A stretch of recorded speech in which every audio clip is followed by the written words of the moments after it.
Так, дорогие друзья, сейчас я вот подхожу к нашей дверце, которую мы под заказ сделали для нашего клиента. Немножко подробнее о ней расскажем все нюансы. Итак, к нам обратился заказчик. Это был некий гражданин Западной Украины, с Ивано-Франковска, который решил сделать у себя в доме вот такой вот оригинальный камин. То есть это призматической формы портал. И для этого камина ему остро необходима дверца со стеклом, так как размер предполагаемого камина, в общем-то, не маленький. Сами оцените, это вот в габарите 98 сантиметров и в высоту еще 74 сантиметра. И при этом еще вот такая вот призматическая форма, то есть в развертке, считайте, 1,5 метра открытого портала. Поэтому стекло в таком камине просто необходимо, так как оно однозначно исключит поддымливание, которое теоретически возможно.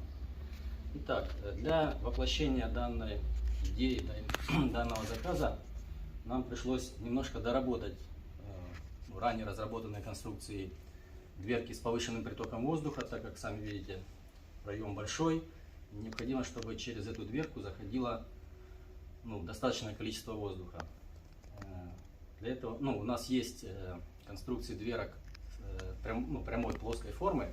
Там мы разработали максимальный приток воздуха, так называемый приток 3+, который монтируется, конструктивно заложен прямо в раме, не в створке дверной, а в раме.